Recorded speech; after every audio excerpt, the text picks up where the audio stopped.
Indus Valley civilization, flourishing over 4,000. Looks like it's working. Let me just check it. Yep, we are streaming. All right. So today is a very special day on the Vaishnav calendar, in the Vaishnav calendar. It's the disappearance day of Sripad Ramanujacarya. And so we're going to speak about Ramanujacarya right now. Obviously, it's his disappearance day. So before that, we'll chat Vaishnava Vidyapti, which is about Vaishnavas, obviously. So it's a good song to chant on the appearance or disappearance day of a great personality like Sripad Ramanuja. Life. Okay.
Rama, Hare Rama, Rama Rama, all day, all day.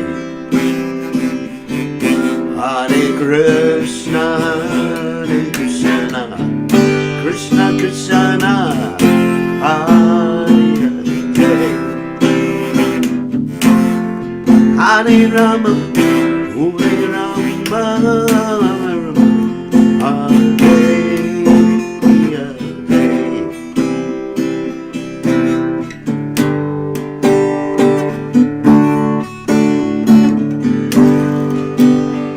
Jaya Prabhupada, Prabhupada, Prabhupada, Srila Prabhupada, Prabhupada,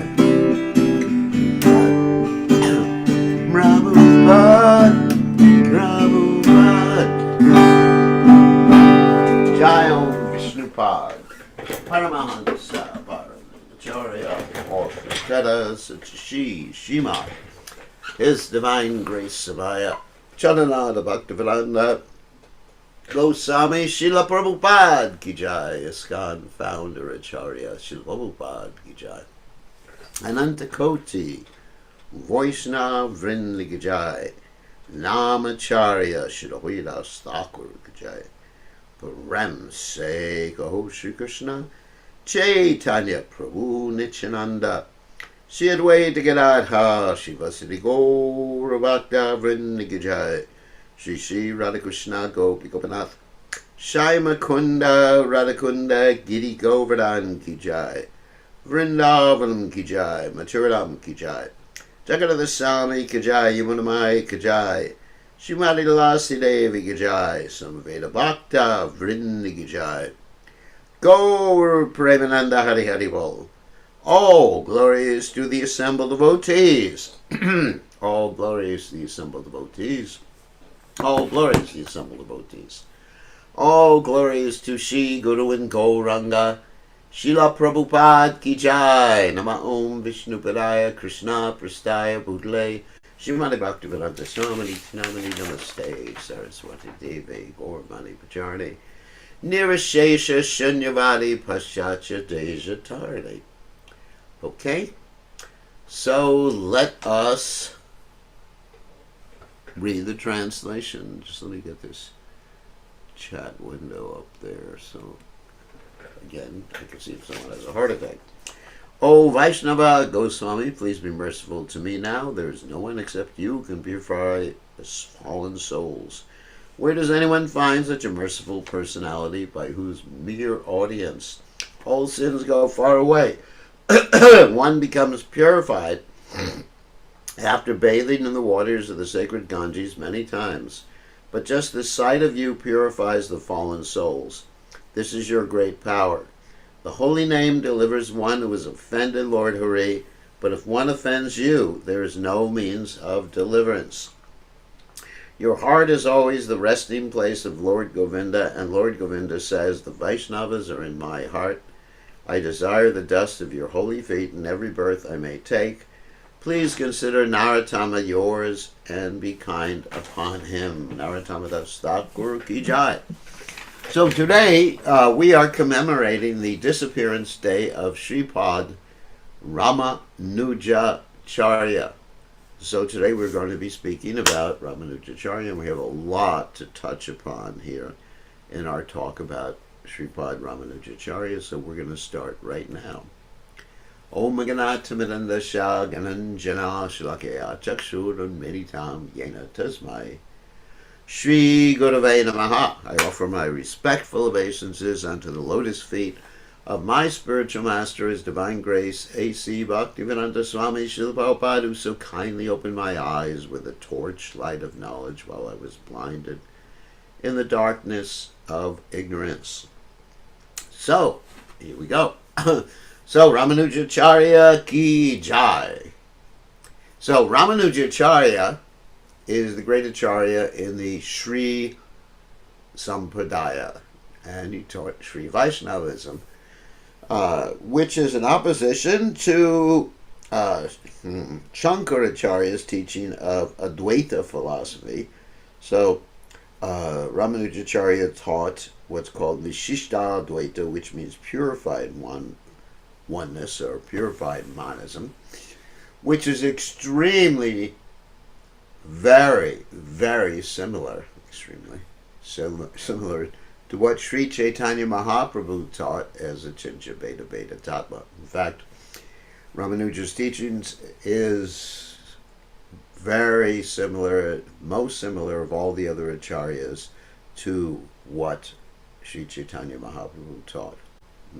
And this Vishishta means even though all energies are one, they keep their individuality. It's called qualified non-dualism or qualified monism, or in other words, oneness in diversity, which is actually something that Prabhupada talked about, unity and diversity. Okay. So, of course, Madhvacharya, whose disappearance day it was, yesterday, he taught purified dualism, Shuddha Dvaita, and Nimbarka, he taught Dvaita, monism and dualism, and Shuddha and Vishnu Swami taught Shuddha Advaita, which is purified monism. I don't have time to get into any of those. Of course, Lord Chaitanya taught us Achincha Beta Beta Tattva, which means everything in one sense is the same as the Lord, and everything in a different sense has its own individuality, is different from the Lord, but not absolutely different. So that's very similar to the Sri Vaishnava teaching of Sripad Ramanujacharya. So in any talk about Sripad Ramanujacharya, we have to discuss his predecessor acharyas. Okay. So here goes the talk about the predecessor acharyas in the Sri Sampradaya in South India, in Tamil Nadu. Okay. So his original predecessors in the modern recorded history are the Alwars. And these Alwars, there's many Alwars, and some of them were ladies who wrote poems about the Supreme Personality of Godhead, Lord Vishnu and Lakshmi. And all these different poems were put together, compiled into what he called the Tamil Vedas by a personality named Nata Muni. Nata Muni means the Muni of the Lord, Nata Muni. And he compiled them all in the modern era named 908 AD. That was Nata Muni. So, this Nata Muni, little family history here, he had a son named Ishwara Muni. Okay. So, Ishwara Muni. So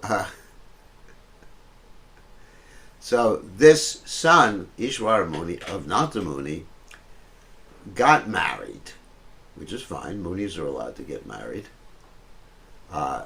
And he was the father of another great acharya in Tamil Nadu named Yamunacharya. Okay.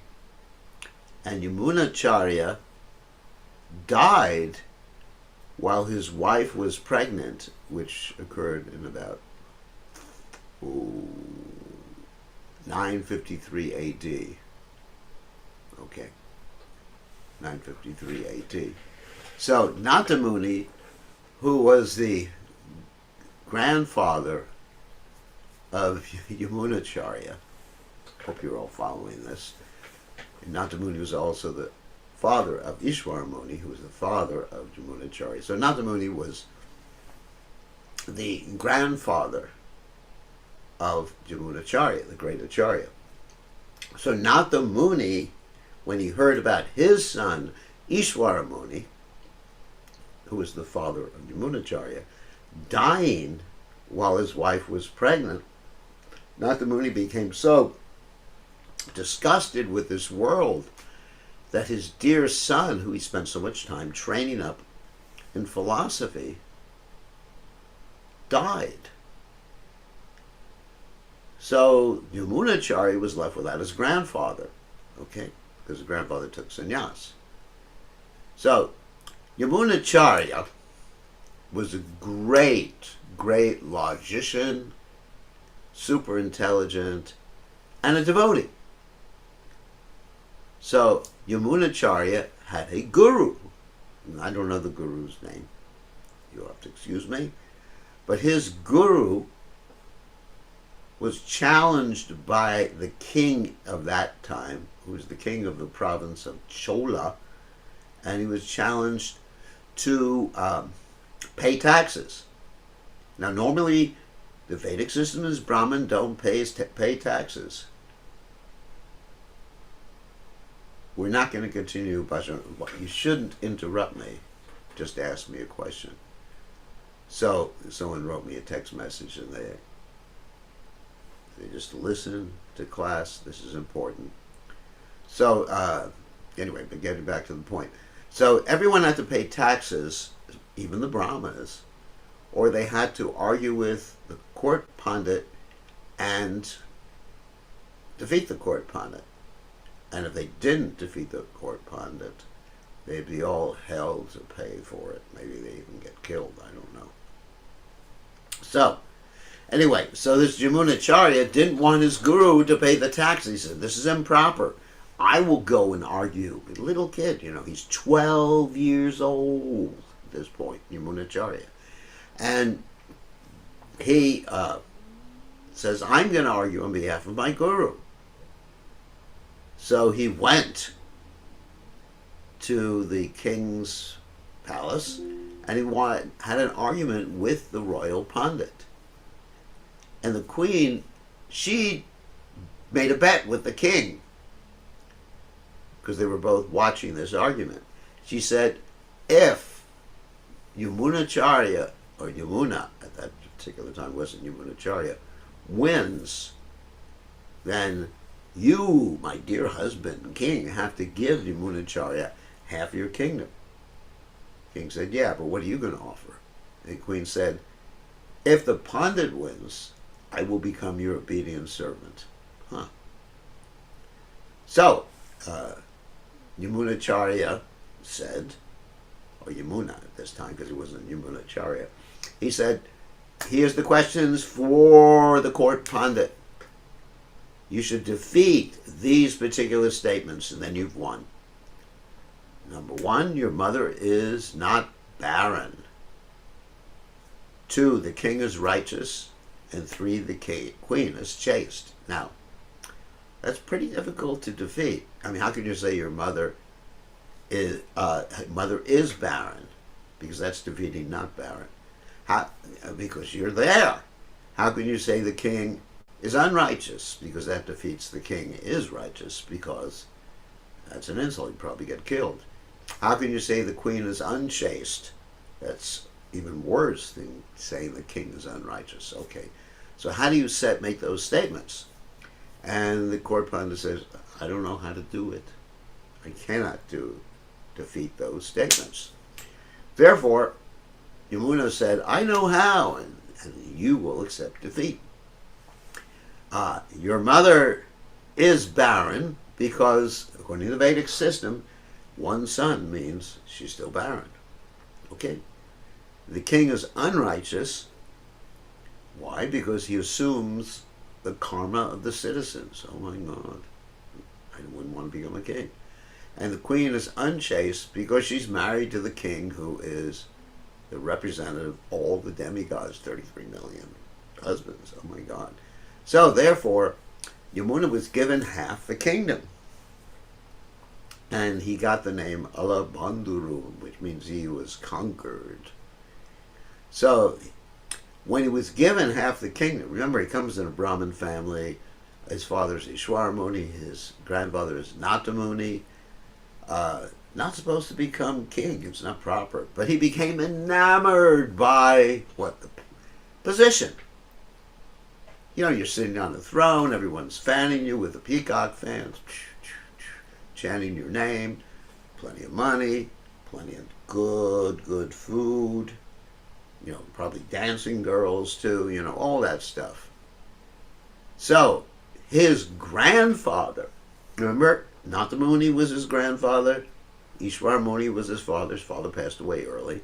His grandfather, who had compiled the Tamil Vedas in 908 AD, wanted to see him, but he couldn't get in. So he sent his disciple, whose name was Nambi, but you don't have to remember that name, to provide some really nice spinach to the king's kitchen.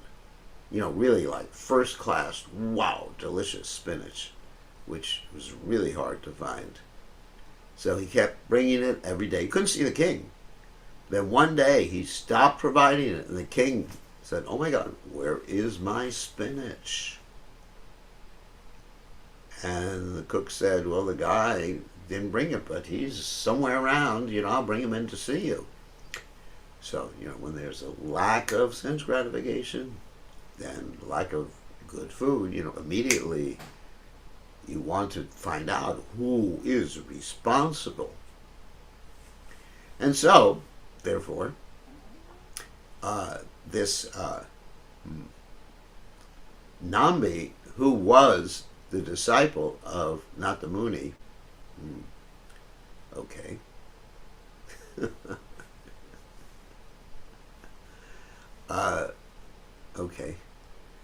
preached to. And then he got in to see Yamuna, and he preached to him, and he convinced Yamuna, "You are wasting your time." Okay, and Yamuna said, "Yeah, you're right.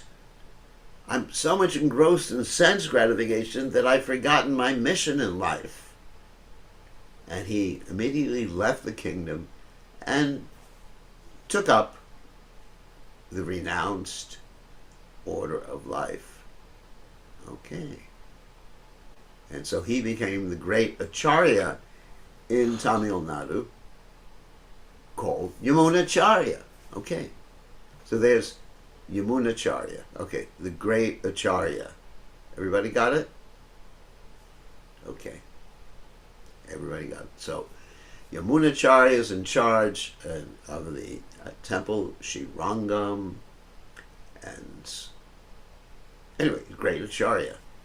So Yamunacharya had many disciples, and his chief disciple was named Sri Shaila Purna, the disciple of Yamunacharya. And this chief disciple of Yamunacharya had two sisters.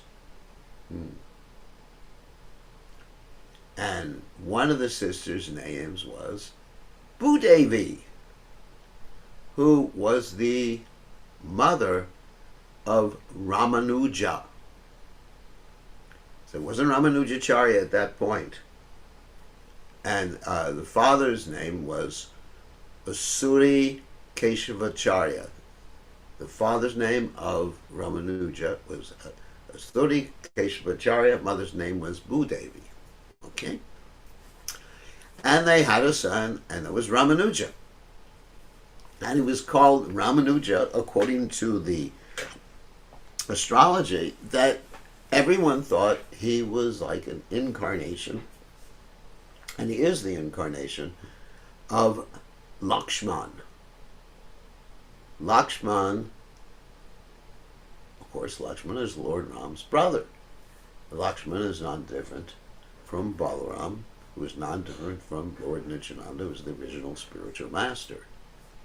So he appeared, Ramanuja appeared in the year 1017 AD. Okay? So here we find Ramanuja appearing. His father was related, his mother was related to Yamunacharya's chief follower. Okay, got it. So Ramanujacharya grew up in a place called Kanchi. for those of you, or close to Kanchi, for those of you who don't know where that is, that's sort of near Madras, which used to be called Chennai, or which is now called Chennai. It used to be called Madras, anyway.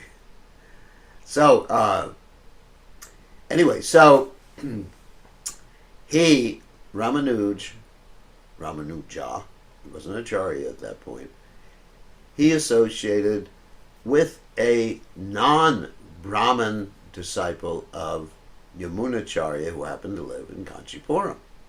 Okay, they both associated. And this is unique too, because Ramanuja,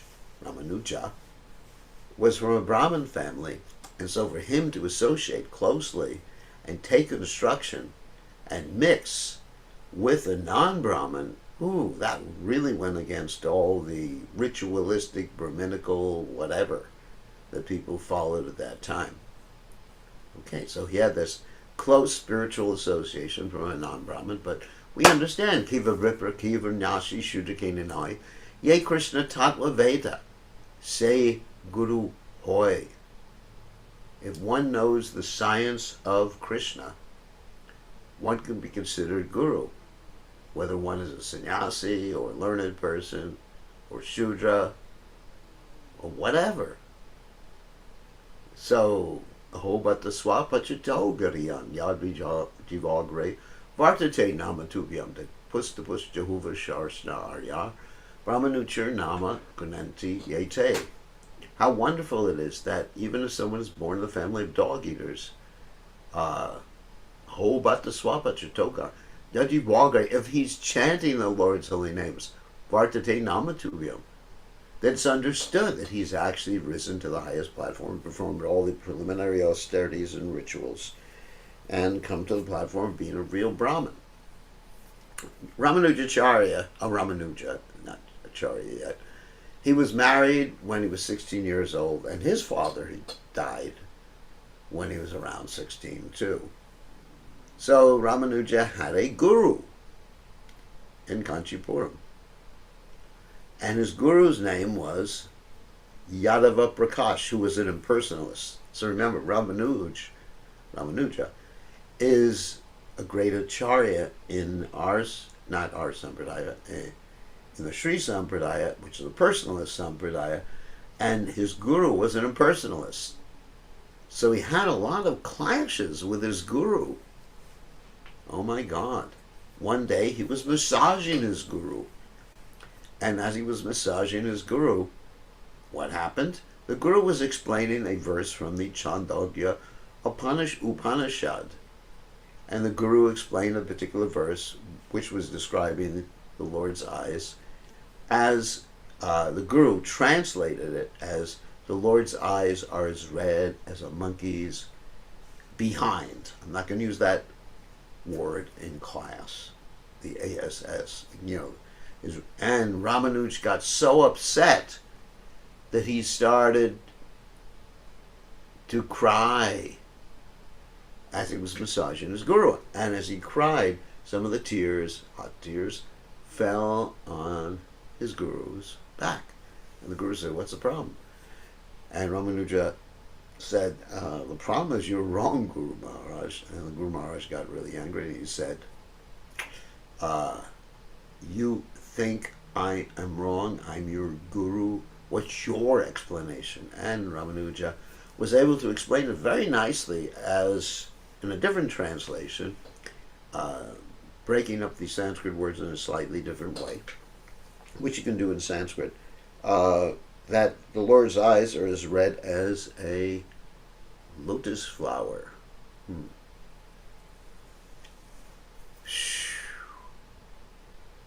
So, the guru was really angry, and he defeated his guru. He defeated his guru a second time, in which Ramanuj described Brahman as being incapable of being covered with illusion, because Brahman means the greatest, so illusion, in order to cover Brahman, would have to be greater than Brahman, so then Brahman wouldn't be the greatest. So it's a logical It doesn't work. It's illogical. Sorry, illogical. Hmm. So the guru got really doubly angry, and he said, "I got to really get rid of this guy.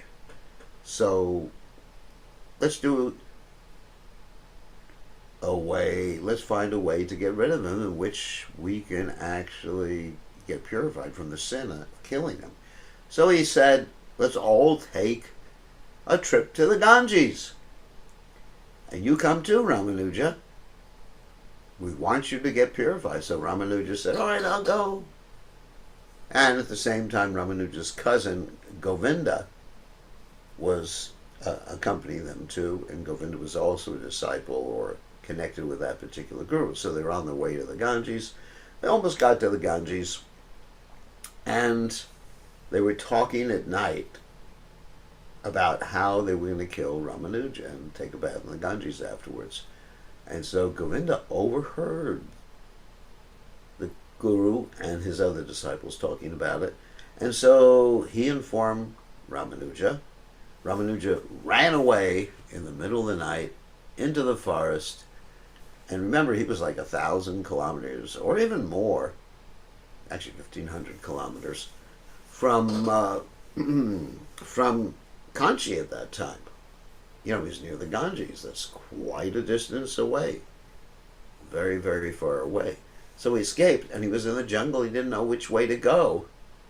And so, as he was just wandering in the jungle, he came across a husband and his wife who were bird hunters, or they kept birds. And they said, we'll show you the way. Just take rest. We'll all take rest for the night. So the next morning, after taking rest, he woke up, and he discovered he was back in Kanchi, or in the outskirts of Kanchi. So it's understood that fowler, the person who took care of birds or hunted birds, he actually was Lord Vishnu, and his wife was Lakshmi. That's generally what's considered to be. So he got back. His guru was still around the Ganges. The guru came back, a month or two later. And the guru was shocked to see Ramanuja there. But still, Ramanuja associated with the guru, really tolerant there. And so one time this guru was asked to go to the king of Kanchi, because the king of Kanchi's daughter was haunted by a ghost. And so Yadava Prakash, the guru of Ramanuja, tried to cure the ghost, or get rid of the ghost. And the ghost started laughing at him. Said, you can't do anything, Prabhu. The only thing that will get rid of me is the lotus feet of Ramanuja. So Ramanuja touched his feet to the girl's head. The ghost went away, split a tree to show that he had actually disappeared. The guru really was fried at that point, because he was shown up by Ramanuja. So another time they had a philosophical discussion in which they were discussing the verse Salva Kamidam Brahma, which everything is Brahman. And so what happened is actually Ramanuja won the debate, and he was kicked out because the guru was too upset with him at that point. He said, "I don't want to see you again." Okay. All right. So kicked out of the ashram, kicked out of serving the guru, but Ramanuja accepted that. Meantime, Ramanuja kept associating with this non-Brahmin disciple of Yamunacharya, who was there in Kanchipuram. And so this non-Brahmin disciple's name was Kanchipurna. Somehow or other, Kanchipuram. Anyway. And so this non-Brahmin disciple also had a wife. But Ramanujacarya's wife did not like the fact that Ramanujacarya was associating with a non-Brahmin. She was also very ritualistically inclined. Her name was Raksha Kambal. And so what happened is something very, very heavy, which we'll talk about in a second. But first we're going to mention Ramanujacarya again. So Ramanujacarya, in the meantime, while all this was going on in Kanchipuram, and Ramanujacarya was in Srirangam, he knew that Ramanuja was going to be the next Acharya. But he sent for Ramanuja to give him instruction. But in the meantime, Ramanujacarya passed away from this world. But when he passed away, there were 3 fingers in his right hand. They were clenched like this. You can all see the picture of this. They were clenched. And so, what does that mean? So Ramanuj, hearing the message, whoops, hold on a second. Uh-oh, did I go offline or something? Hold on a second. Oh no, we're still online.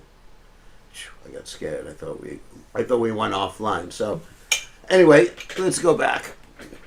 So Ramanuj, hearing the message, went immediately to Srirangam. But when he got there, he saw that Ramanujacarya was lying there.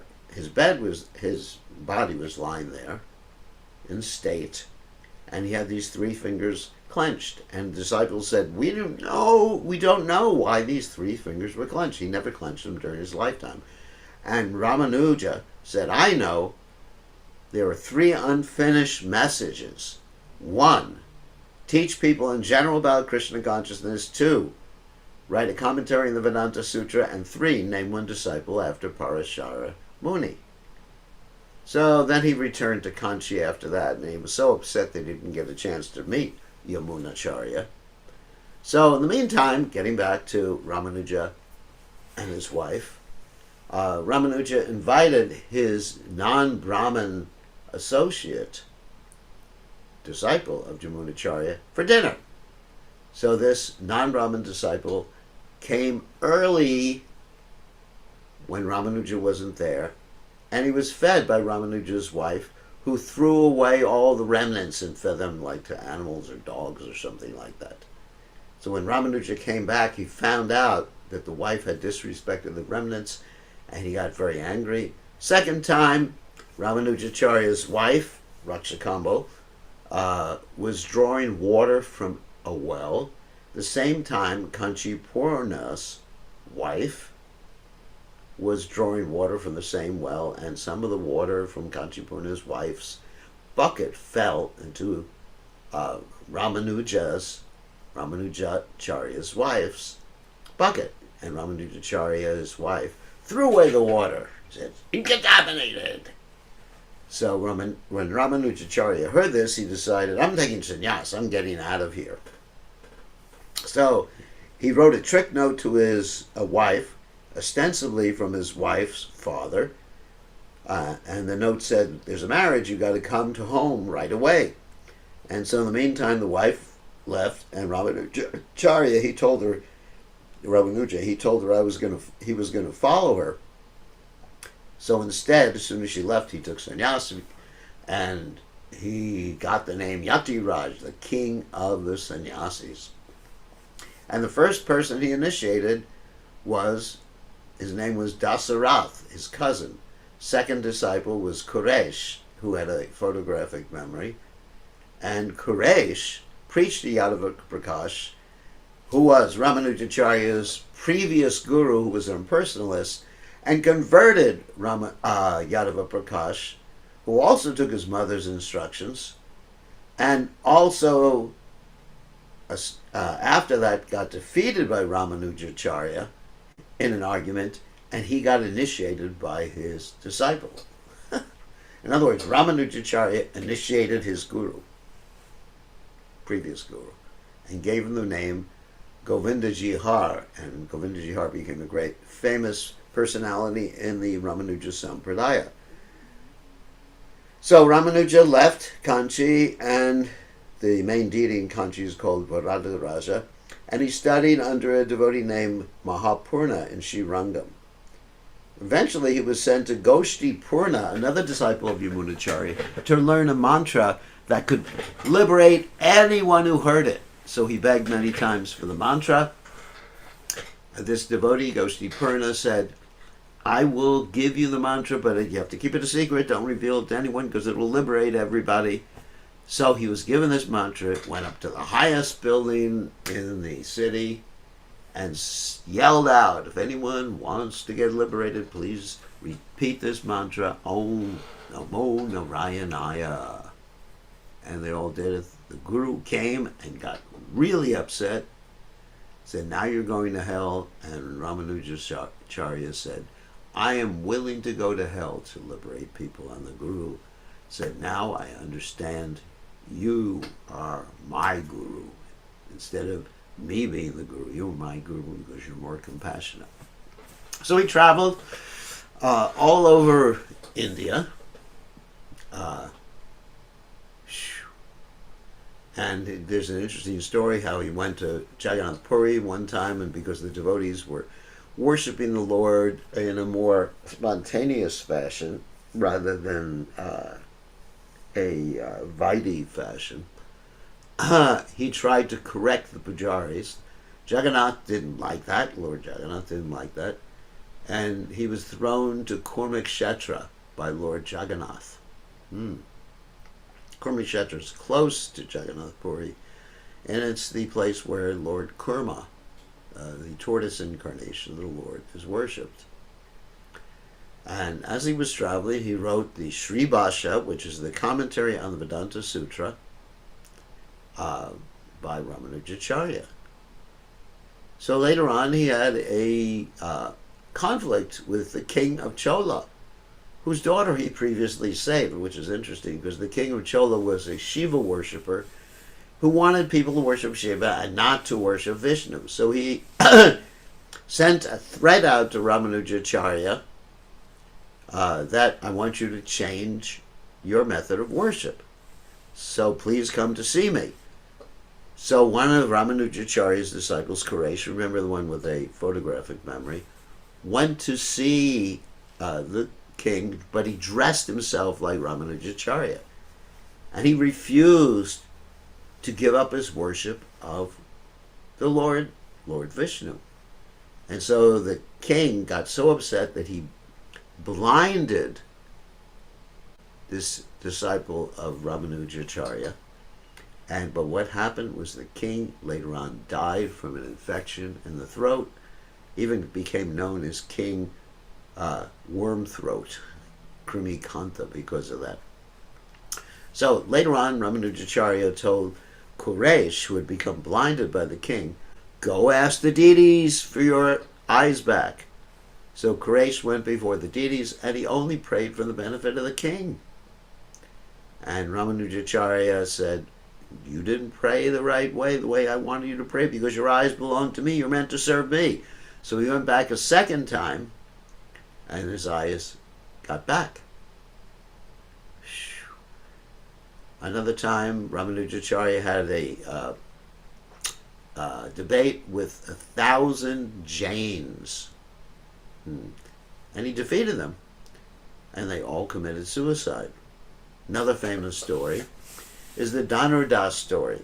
Once upon a time, there was a man who had a girlfriend, and he was fanning her, walking backwards, holding an umbrella over her head. And Ramanujacharya's disciples, they started to laugh at this particular man, whose name was Dhanurdas. And so Ramanujacharya said, don't laugh at him. Ask him to come here. So this Dhanurdas, he came to see Ramanujacharya. And Ramanujacharya said, why are you doing this to this girl? It looks a little ridiculous. And this man, Dhanurdas, said, because her eyes are beautiful. And Ramanujacharya said, if I show you someone with more beautiful eyes, will you worship them? And Dhanurdas said, yes. So Ramanuja took him to see Lord Ranganath that night. And this Dhanurdas became so enamored that he gave up his material attraction for his girlfriend, later on, under the instructions of Ramanujacarya, Dhanur Das got married. And he was such a great householder that he was more renounced. Excuse me. He was more renounced than the sannyasis. Sannyasis would sometimes criticize Dhanur Das because he had a beautiful wife and he was rich and everything like that.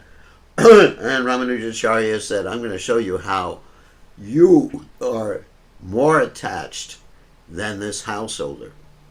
So what he did, Ramanujacharya one night switched all the sannyasis' clothes as they were sleeping in the same room, and when they woke up they started to fight with each other. Then he showed the sannyasis something. He told some of the sannyasis to steal Dhanur Das's wife's jewels. So they went while Dhanur Das's wife was sleeping. I guess she was wearing her jewels, and they took some jewels off of her body. And then she turned over and they ran away because they didn't want to get discovered. Then Ramanujacharya said to his disciples, sannyas disciples, go see what Dhanur Das says when he comes home and sees his wife with half of the jewelry on her body. So Dhanur Das comes home, sannyasi looking in the window, and Dhanur Das asks his wife, what happens with your jewelry? And the wife said, actually, the disciples were taking my jewelry and I thought they really needed it for the ashram, so I turned over to allow them to take the other half of the body's jewelry. And Dhanur Das sort of chastised his wife and said, why didn't you just give them everything? So in this way the sannyasis understood that Dhanur Das was more renounced than they were, even though they were so proud of their so-called renunciation. So basically there's some story in the Navadvip Mahatmya where Lord Chaitanya told Ramanujacharya only to preach Dashara, servitude, and that Lord Chaitanya would appear later to teach about the higher rasas. So one day when it got time for Ramanujacharya to leave this world, after 125 years, he stayed on this planet for 125 years, he said, I am ready to leave, so let me leave this world. And they begged and they begged, and he said, I'm going to give you some final instructions. Actually, 3 more days, and he gave some final instructions. And then I'm going to leave. So he said, 1, serve the Vaishnavas. 2, have faith in the Vedas and the devotees. 3, conquer lust, anger, and greed. 4, worship Lakshmi Narayan. So he put his head on the lap of his cousin, Govinda. You remember Govinda from the early recitation of this pastime. And Govinda was the first disciple, and Kuresh was the second disciple. And so he left his body in Sri Rangam. Now, previously to leaving the body, he had a deity of himself carved, and he put his breath on the deity, and that was the installation of the deity. He said, from now on you worship this deity, it's me. And after he left this world, the disciples were so attached to his presence that they preserved Ramanujacharya's body in Srirangam, wrapped it with some sort of medicated cloth, and put him up in a sitting position right behind the deity that Ramanujacharya had empowered as himself. And that deity and the transcendental body of Ramanuja is still there in Srirangam. So those who go to Srirangam, and I went there and I saw Ramanujacharya's body. And remember, he appeared in 1017 and was around for 125 years. I mean, that's a long time ago. So his body is still there, it's still preserved, and the deity and his body is still being worshipped by the devotees there. So that's the story of Sripad Ramanujacarya, the great Acharya in the Sri or Lakshmi Sampradaya, one of the four main Sampradayas or disciplic successions. Okay, so let us take some questions.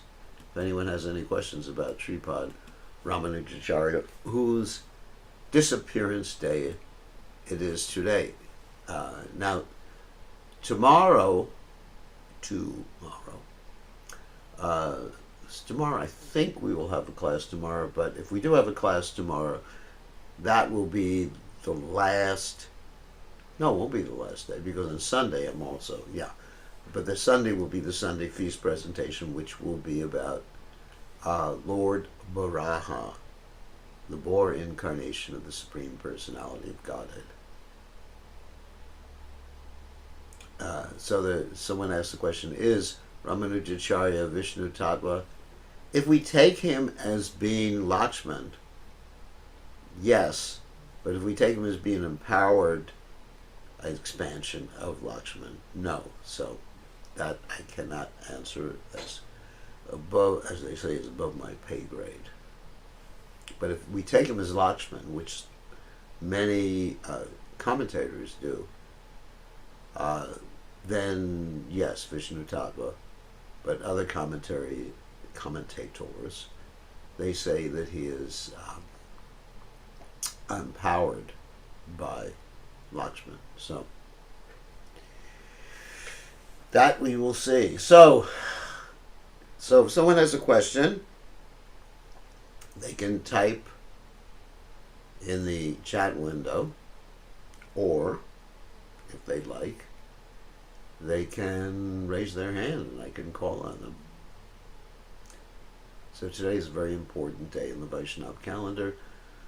Tomorrow is the Ekadasi here. It's Ekadasi here, in which there's the actual fasting for Lord Varaha's appearance day, which is the next day. And then the day after that, I'm heading to India for the GBC meetings and eventually to Govardhan. So, this is your opportunity. Any questions? So yes, Ramanujacharya is initial guru.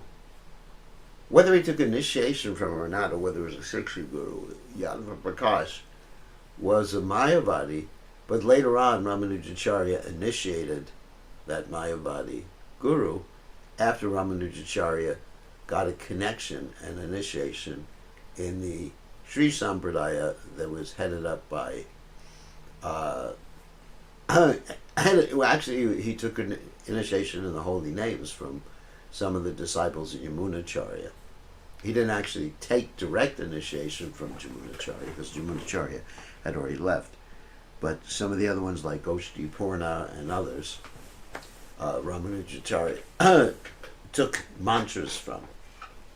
So, anyway, even if he had accepted a mantra from a Mayavadi guru, that Mayavadi guru later became a devotee, and also if you accept a mantra from a Mayavadi guru, that mantra doesn't matter because the person is not in a bona fide sampradaya. What does that say in sampradaya? Vinahi mantras te nishpalan mataha.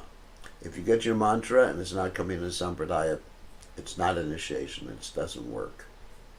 It only works if it comes in a disciplic succession, proper disciplic succession, like the Sri Sampradaya, Nimbarka Sampradaya, Vishnu Swami Sampradaya, or Brahma Madhva Gaudiya Sampradaya. Like, another name for those Sampradayas is the Kumara Sampradaya or Rudra Sampradaya. So we got Lakshmi, the Kumaras, Lord Shiva, and Lord Brahma, who were the original heads of these Sampradaya. And originally they all got their information from the Supreme Personality of Godhead, Lord Vishnu. Good question. So, any other questions or comments? And, obviously, if you get your initiation or so-called initiation from a non-Vaishnava, that initiation's not an initiation. Then you just take initiation from a bona fide Vaishnava. In fact, you haven't been initiated. If you took initiation from a non-Vaishnava, you're not initiated. Because there's no transmission. As I mentioned, the mantra doesn't work unless it comes into cyclic succession. So, if there are no other questions or comments, then hopefully we'll see everybody same time, same station tomorrow. So, thank you very much. All glories to His Divine Grace, A.C. Bhaktivedanta Swami, Srila Prabhupada, Srila Prabhupada.